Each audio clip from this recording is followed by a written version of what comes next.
পদে মায়েরা লাঞ্ছিত হচ্ছে, বোনেরা লাঞ্ছিত হচ্ছে কেন? আমাকে একজন প্রশ্ন করেছিল, এত কীর্তন হচ্ছে, এত ধর্মসভা হচ্ছে, এত ধর্মকথা হচ্ছে, তাহলে এই সব সন্তানগুলো এরকম হচ্ছে কেন? আমি কি বললাম জানেন?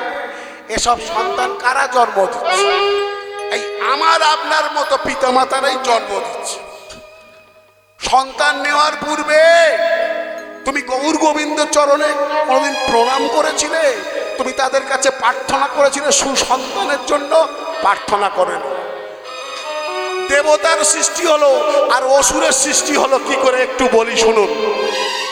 এখানে অনেকে আছেন কাশ্যপ গোত্র, অনেকে শাণ্ডিল্য গোত্র, বিভিন্ন গোত্রের মানুষজন আছেন ভক্তরা। কাশ্যপ গোত্র মানে কি?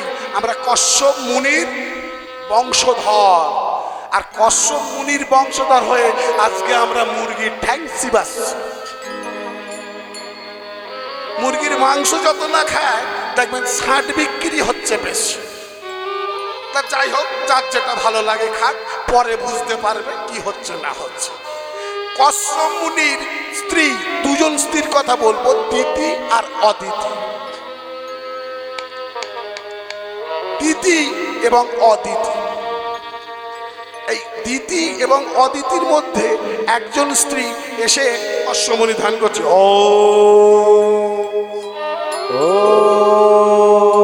কশ্যপ মুনি সন্ধ্যাকালে ধ্যান করে মগ্ন, ধ্যানে বসেছে ভগবানের। হে নারায়ণ, হে নারায়ণ, হে নারায়ণ, হে নারায়ণ, রাধিকা রমণ মদন মোহন সেন, দেহ মন প্রাণ তোমাতে দিলাম, যাই তব গান। হে নারায়ণ, রাধিকা রমণ মদন মোহন সেন, দেহ প্রাণ মন তোমাতে দিলাম, যাই তব গান। হে নারায়ণ, রাধিকা রমণ মদন মোহন সেন, দেহ মন প্রাণ তোমাতে দিলাম, যাই তব গান। হে নারায়ণ, রাধিকা রমণ মদন মোহন সেন, দেহ প্রাণ মন তোমাতে দিলাম, জয় জয় গান। দিও না প্রভু, দিও না প্রভু, দুঃখ প্রভু দিও না অহংকার, সারাটি জীবন সাজাতে পারি ভক্তি অহংকার। দিও না প্রভু, দুঃখ প্রভু। বন্ধ করো, পূজা পাঠ বন্ধ করো। তুমি যদি দিনরাত ভগবান নারায়ণের পূজা করবে, ধ্যান করবে, তা আমাকে কেন বিয়ে করেছি? আমি তো তোমার স্ত্রী, আমারও তো ইচ্ছা হয়, আমারও তো কিছু একটা চাহিদা আছে। তুমি যদি দিনরাত খালি ভগবানের পূজা করো, সন্ধ্যাকালে সকালবেলা 24 ঘন্টা যদি পূজায় ব্যস্ত থাকো, ভগবানের ধ্যান করতে ব্যস্ত থাকো, তাহলে আমাকে বাপের বাড়ি দিয়ে এসো। চক্ষু খুলে কশ্যপ মুনি বললেন, হে দিদি, বলো তোমার কি চাহিদা? না, আমার একটা পুত্র সন্তানের প্রয়োজন। বেশ, এখন সন্ধ্যাকাল। ও মায়েরা, কাল কটা? কাল কি শুধু সন্ধ্যাকাল? না, কাল 3টে। সূর্যোদয়ের 1 ঘন্টা 36 মিনিট পূর্বে একটা কাল, যাকে বলা হয় ব্রহ্ম মুহূর্ত। সেই সময় সাধু, যোগী, মুনি, ঋষি এনারা গঙ্গা বক্ষে স্নান করে জগতের কল্যাণের জন্য প্রার্থনা করেন। আর একটা কাল মধ্যাহ্নকাল, দেখবেন সূর্য আপনার মাথার উপরে, আপনার ছায়া মাটিতে পড়বে না, ওটা একটা কাল। ওই সময়ে অনেকে স্নান করার পরে তুলসী বৃক্ষে জল দান করে। আর একটা কাল হলো সন্ধ্যাকাল। সন্ধ্যাকালে কি উচিত? বিশেষ করে মায়েদের কথা বলি, তুলসী তলাতে গিয়ে প্রদীপ প্রজ্বলন করতে হয়। বাবারা কি করবে? তুলসী তলাতে মায়েরা যখন প্রদীপ দেবে, প্রদীপ দান করেন, তখন অন্তত ভগবানের নাম গান করতে হয়। মা ঘর থেকে বলে দিল, পুটি সন্ধ্যেটা দিয়া, রেশন কার্ড আলাদা, ভোটার কার্ড আলাদা, সবকিছু আলাদা আলাদা ফ্যাসিলিটি পাচ্ছ, তাহলে পুটি যদি সন্ধে দেয়, পুটির উপকার হবে, তোমার কি হবে? কিন্তু মা তো বসেছে সিরিয়ালে, সিরিয়াল ছেড়ে উঠতে পারছে না, বাধ্য হয়ে তাই মেয়েটাকেই সন্ধ্যা দিচ্ছে। যাই হোক, সন্ধ্যা কেন হলো বলার সময় আর নেই। এই সন্ধ্যাকালে ভগবানের নাম গান করা উচিত। কেন সন্ধ্যাকালে ভগবানের নাম গান করতে যাব? আমি যদি রাত 12টায় করি আমার কি অসুবিধা আছে? আমার সময় নেই, আমি রাত 12টা 1টার সময় আমি করতাল বাজে যদি নাম গান করি, কি সমস্যা আছে? না, সন্ধ্যাকালে ভগবানের নাম গান করতে হয়। কেন জানেন? পরম বৈষ্ণব দেবাদিদেব মহাদেব প্রত্যহ সন্ধ্যাকালে তার ভূত প্রেত অনুচরগণকে সঙ্গে নিয়ে এই ধরিত্রীতে অবতীর্ণ হন। প্রত্যেক গৃহে গৃহে তার কিন্তু নজর থাকে। যে গৃহে ভগবানের নাম গান হয় তিনি স্বয়ং ভগবানের নাম গান শ্রবণ করার জন্য সেখানে উপস্থিত থাকেন, তাদেরকে আশীর্বাদ করেন। আর যে গৃহে ভগবানের নাম গান হয় না, খালি পদে পদে ঝগড়া করে যারা, দেবাদিদেব মহাদেব তার ভূত প্রেত অনুচরগণকে বলে দেন, তোরা ওখানে যা, ওদের বাড়িতে গিয়ে ঝগড়া হচ্ছে, আরো বেশি করে ঝগড়া লাগা। তাই অনুরোধ আপনাদের কাছে, সময় যদি একটু পান সন্ধ্যাকালে তুলসী তলাতে গিয়ে একবার করতালি দেবেন, ভগবানের নাম গান করবেন। হে নারায়ণ রাধিকা রমণ মদন মোহন শ্যাম, দেহ মন প্রাণ তোমাকে দিলাম, যাই তব গান। হে নারায়ণ রাধিকা রমণ মদন মোহন শ্যাম, দেহ প্রাণ মন তোমাকে দিলাম, যাই জয় গান। হে নারায়ণ, হে নারায়ণ রাধিকা রমণ মদন মোহন শ্যাম, দেহ মন প্রাণ তোমাকে দিলাম, যাই তব গান। হে নারায়ণ রাধিকা রমণ মদন মোহন শ্যাম, দেহ প্রাণ মন তোমাকে দিলাম, জয় জয় গান।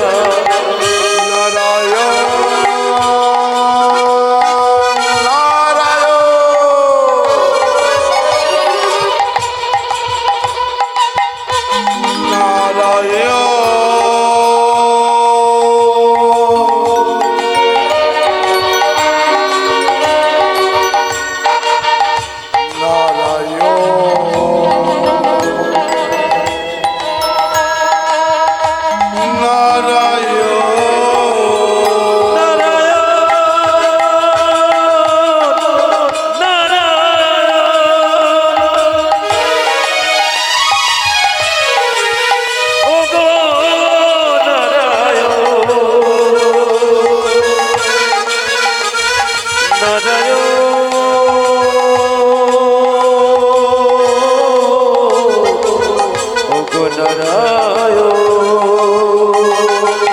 সবাই মিলে একবার বলবো আমরা, ঘুমটা অন্তত ভেঙে যাবে। সবাই মিলে করতালি দিই। হে নারায়ণ রাধিকা রমণ মদন মোহন শ্যাম, দেহ মন প্রাণ তোমাকে দিলাম, যাই তব গান। হে নারায়ণ রাধিকা রমণ মদন মোহন শ্যাম, দেহ প্রাণ মন তোমাকে দিলাম, জয় জয় গান। হে নারায়ণ, হে নারায়ণ, হে নারায়ণ রাধিকা রমণ মদন মোহন শ্যাম, দেহ মন প্রাণ। বাবা বাবা, একটু মুখে আওয়াজ করা যাবে?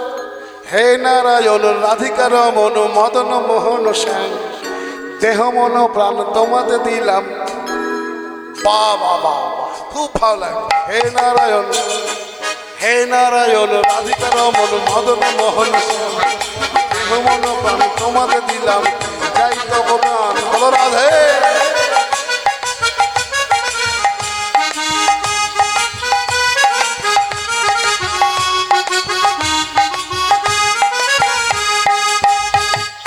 সন্ধ্যাকাল, সন্ধ্যাকালে ভগবানের নাম গান করতে হয়।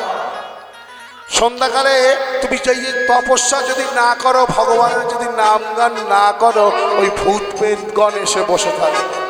তাই কশ্যপ মুনি কি বলছে? কশ্যপ মুনি বলছে, শোনো, আমি এই সন্ধ্যাকালে ভগবানের পূজাটা করে নিই, আমি তারপরে যাব শয়ন কক্ষে। ভোজনের সময় ভোজন, ভজনের সময় ভজন। আর ভজন করার সময় যদি কেউ খাওয়াতে ব্যস্ত হয়ে যায় তাহলে কি হবে? সব ব্যাপারটা গোলমাল হয়ে যায়।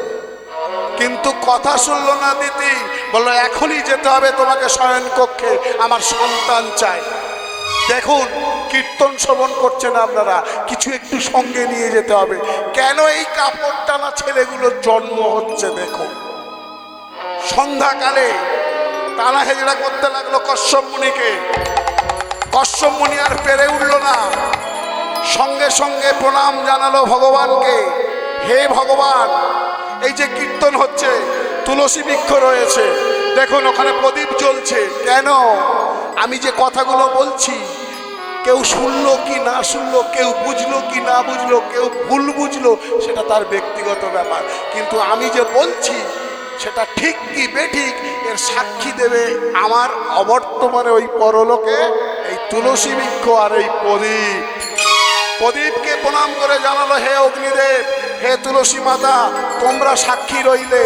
আমি শয়ন কক্ষে যেতে চাইনি, আমার স্ত্রী আমাকে জোর করে শয়ন কক্ষে নিয়ে যাচ্ছে, বাকিটা এবারে আপনাদের ব্যাপার।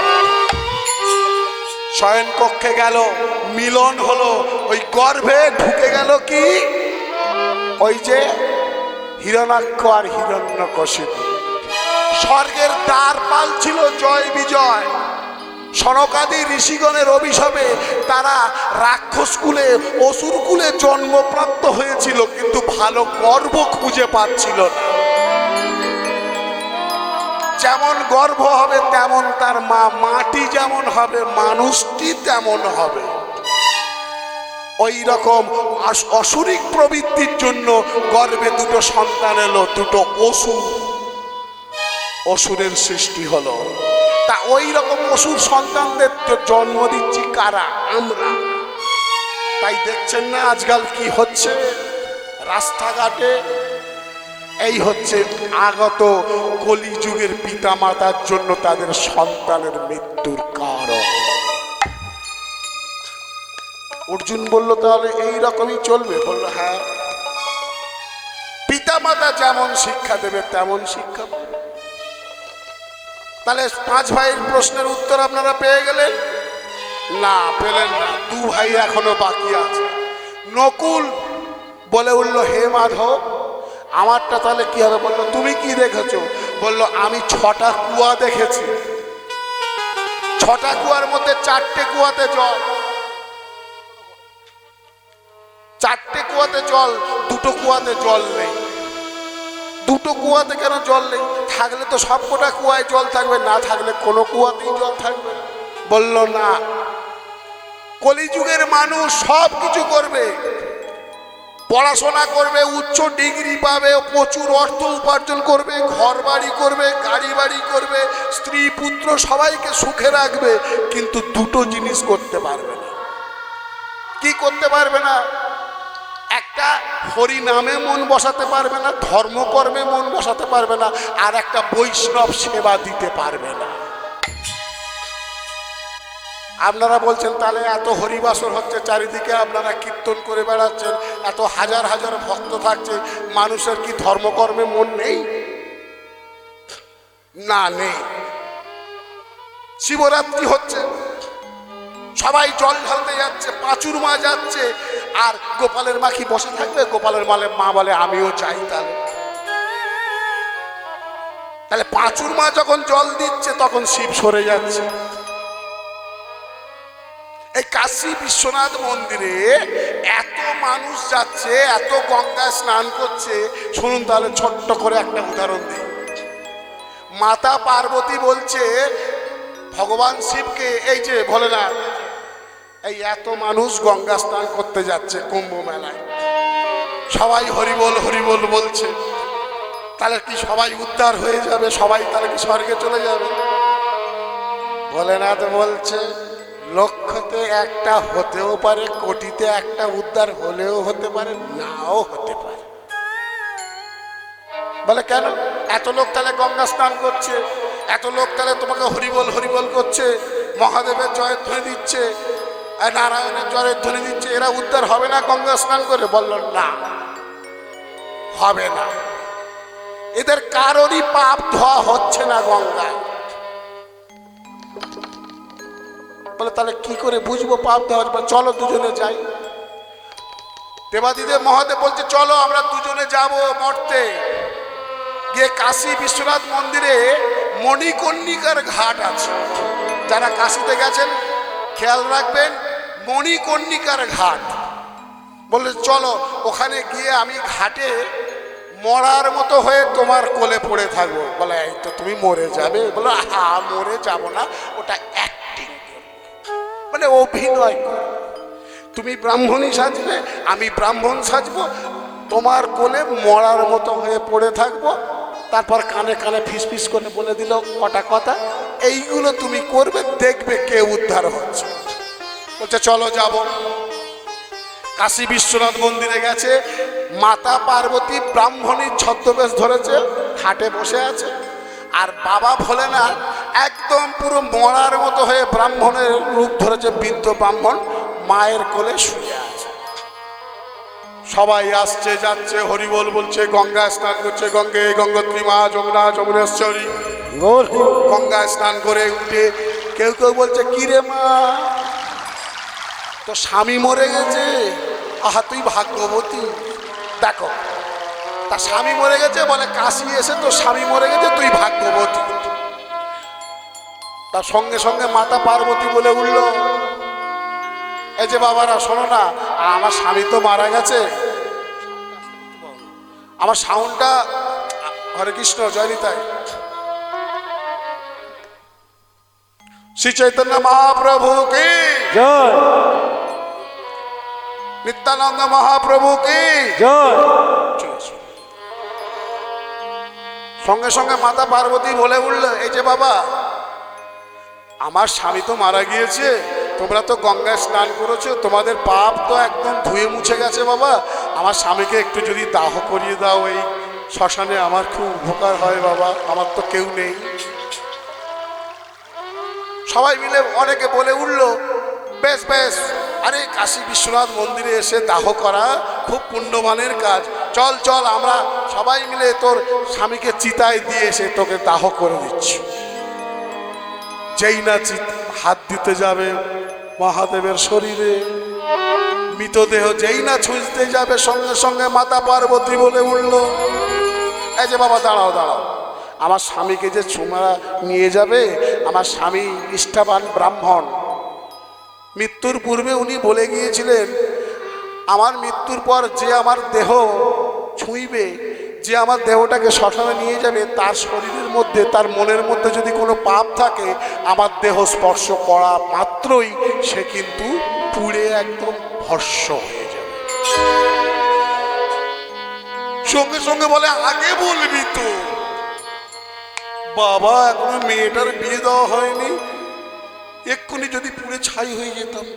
বলে বাবা তুমি তো গঙ্গা স্নান করে এলে, হরিবোল হরিবোল বললে, মহাদেব মহাদেব বললে, তোমার কি এখনো পাপ আছে?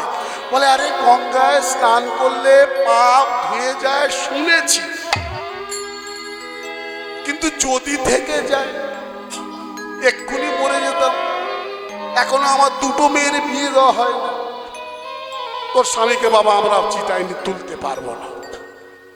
কেউ আর সেই চিতাতে হাত, কেউ আর সেই দেহতে হাত দিচ্ছে না বাবা, কেউ সেই দেহতে হাত দিচ্ছে না, ওইভাবেই পড়ে আছে, কিন্তু কেউ চলেও যাচ্ছে না, দেখবো কে ছোঁয় একবার, কে ভস্ম হয়ে যায় দেখবো, সবাই দূরে দূরে আছে। ওমা তীর্থস্থানে যেমন সাধু থাকে, তেমন কিন্তু মাতালও থাকে, যেমন ভদ্রলোক থাকে তেমন চোর চামারও থাকে, সব রকম লোকজন থাকে তীর্থস্থানে। একজন মাতাল, সে সকাল সকাল মোটামুটি চড়িয়ে ফেলেছে, একদম পুরো তৈরি, সে ওই মাতলামি করতে করতে আসছে আর গান গাইতে গাইতে আসছে গঙ্গার পাড় দিয়ে। যারা মাতালা একটু, তারা কি মায়ের ভক্ত হয়, মা কালীর ভক্ত হয়, তাই তো? হ্যাঁ, মা কালীর থেকে পুজোতে ওই সবগুলো বেশি পাওয়া যায়। নে মা আমার তুলে নে মা, পুরো তৈরি হয়ে গেছে, টলতে টলতে আসছে আর বলছে নে মা আমায় তুলে নে মা, থাকবো না আর সংসারে চলে যাব তোর কোলে।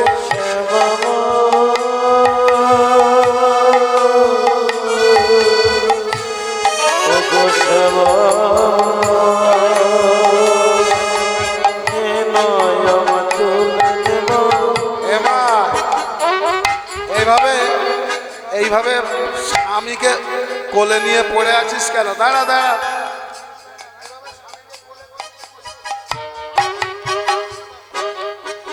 তো স্বামীর কি হয়েছে রে মা? ও বাবা, আমার স্বামীটা মারা গেছে।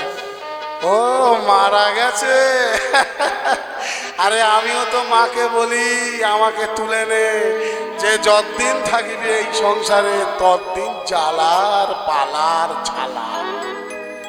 মা তো আমায় দেখতে পায় না। যাক, তোর স্বামীকে দেখেছে, তোর স্বামীকে তুলে নিয়েছে, তাই এইভাবে বসে আছিস কেন? পিছন দিকে শ্মশান আছে, চ। হ্যাঁ বাবা, একটু ধরে নিয়ে যাবে আমার স্বামীকে। দেখুন, ধর্ম চলছে, কিন্তু গঙ্গায় স্নান করে যারা দাঁড়িয়েছিল তারা দেখছে আরে বাবা, মাতালটা কি ছুঁইবে নাকি?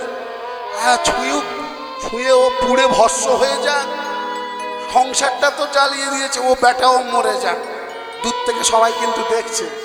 মাতাল বলে উঠল, মামা চ, আমি তোর স্বামীকে দাহ করে দেবো।